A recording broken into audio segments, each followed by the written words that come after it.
श्री स्वामी समर्थ. तुमच्या आयुष्यात सगळं थांबल्यासारखं वाटतं का?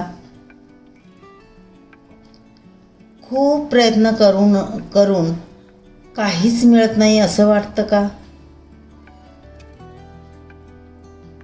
कधी असा विचार येतो का, मी इतकं करते तरी देव माझं का ऐकत नाही?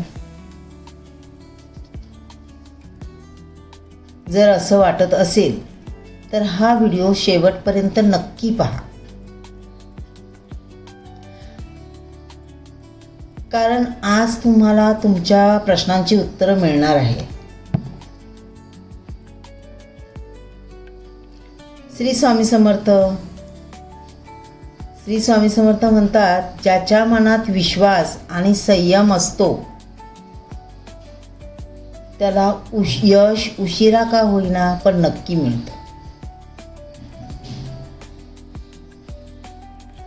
पण आपण काय करतो? आपण प्रयत्न करतो आणि लगेच परिणाम अपेक्षित ठेवतो.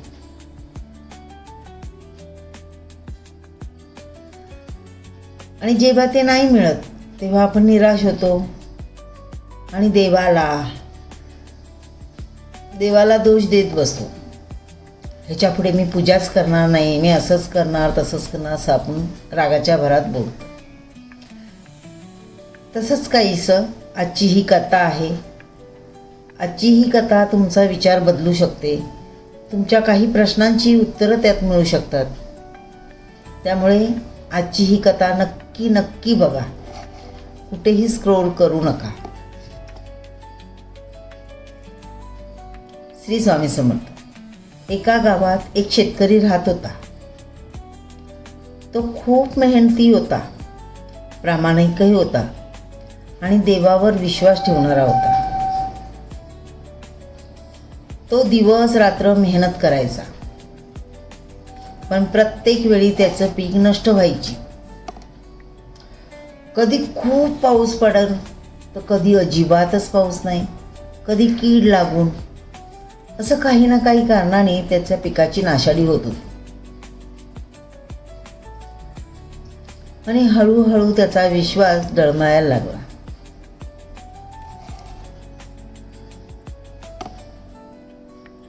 एक दिवस तो स्वामी समर्थांकडे गेला. तो म्हणाला, स्वामी, मी इतकी मेहनत करतो तरी मला यश का मिळत नाही? स्वामी समर्थ शांतपणे हसले आणि त्याने एक प्रश्न विचारला त्याला.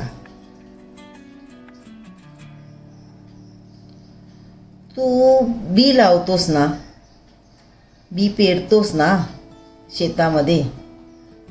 तर शेतकरी म्हणाला, हो स्वामी. मग तू रोज ते उकरून बघतोस का रे?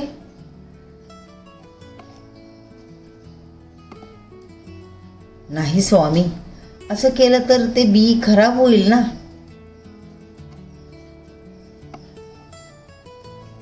स्वामी समर्थ म्हणाले, हो ना, तसं केल्याने बी खराब होईल ना. तसंच आयुष्य आहे. तू प्रयत्न करतोस पण रोज परिणाम पाहायला घाई करतोस.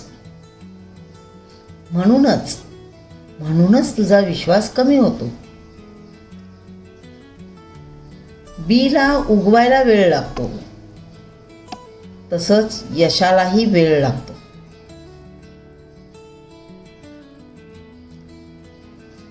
ही गोष्ट फक्त शेतकऱ्याची नाही, ही आपली सगळ्यांची आहे. आपण प्रयत्न करतो पण संयम ठेवत नाही.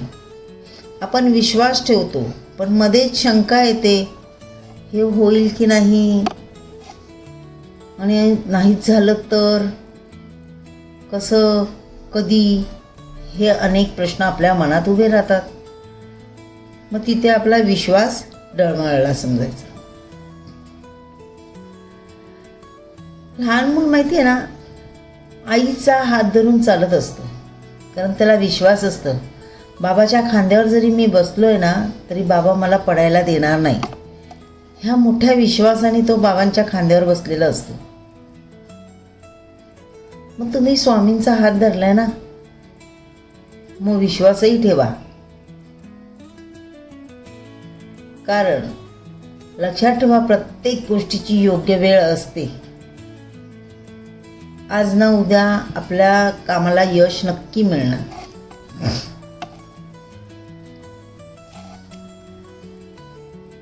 आज जर तुमचं काहीच जमत नसेल तर समजा स्वामी तुमची परीक्षा घेत आहेत. कारण मोठं फळ मिळवण्यासाठी मोठा संयम लागतो. तुम्हाला ते तारक मंत्रातली पहिली ओवी आठवत असेल ना,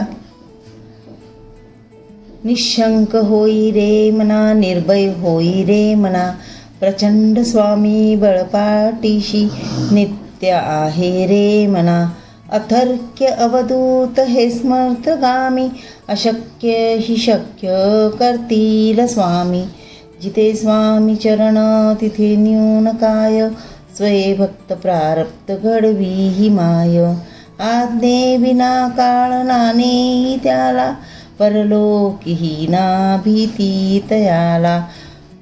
त्याच ओळीचा अर्थ काय आहे? स्वामींनीच सांगितलेलं आहे, निशंक राहा, निर्भय राहा. कशाला घाबरतोस, मी तुझ्या सोबत आहे ना. हो, स्वामींचा सगळ्यात मोठा शब्द. तू का घाबरतोस? तुझ्या पाठीशी स्वामी आहेत, स्वामींचं बळ आहे. म्हणून स्वामींनी सांगितलं की घाबरू नकोस, तू तुझं कर्म करत राहा, कष्ट करत राहा. कष्टाचं फळ काय मिळेल ह्याचा विचार करू नकोस, ते नक्कीच तुला चांगलं मिळेल. तुम्हाला जर ही स्वामी समर्थांवर विश्वास असेल आणि ही कथा नक्की आवडली असेल तर